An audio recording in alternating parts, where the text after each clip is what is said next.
Ben Fleming, typical golden retriever. He's polite, he loves to play, and he's great with people. He's the perfect family dog, except for one thing. Around the food bowl, he bites, and he bites hard.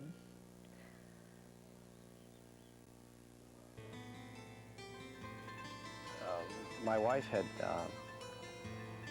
been trying to get him to take something before we went out, and she reached down towards his food bowl, and he attacked her.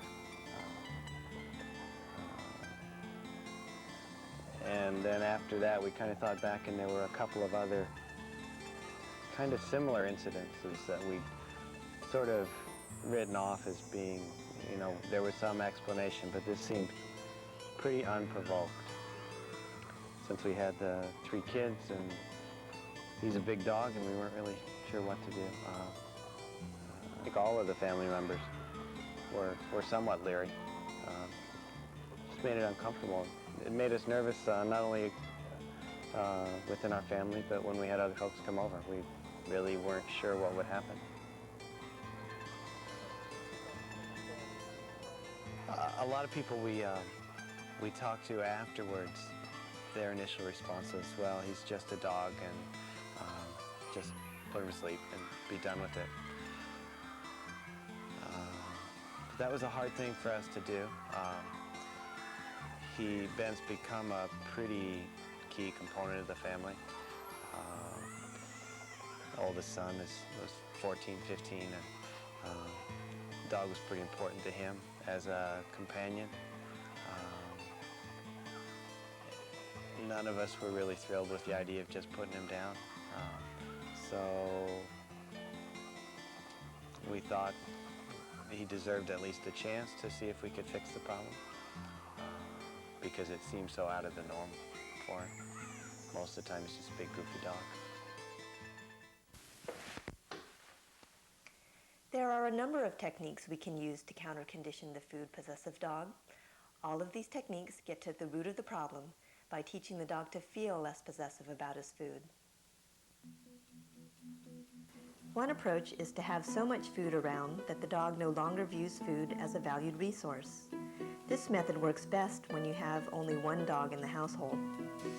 Another common approach is to teach the dog that good things happen to him when people are around his food bowl. One way to do this is to start with 2 food bowls. The first should have regular dog food. The second bowl should have tasty treats that you know the dog loves. First, let the dog eat his dog food. Then when he's finished, put the bowl of treats down for him.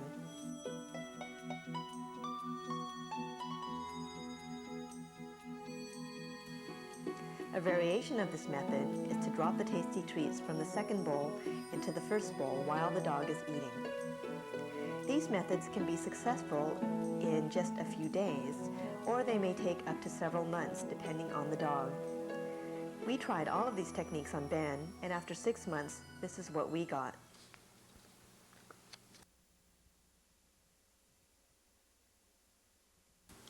Things looked pretty bleak for Ben, but luckily for him, we opted for yet another technique. Instead of teaching him to feel comfortable with people around his bowl, we decided to teach him to sit every time someone approached his bowl, because with Ben, once he's sitting, he no longer feels possessive.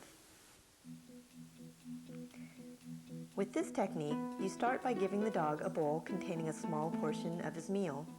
When he finishes, you show him a treat and give it to him when he sits. We were hoping that if we did this regularly several times each meal, using treats that were much tastier than his regular dog food, that eventually we'd get a dog who anticipates the treat by taking his head out of the bowl while he's eating in order to get the treat instead. After 6 weeks of this is what we got.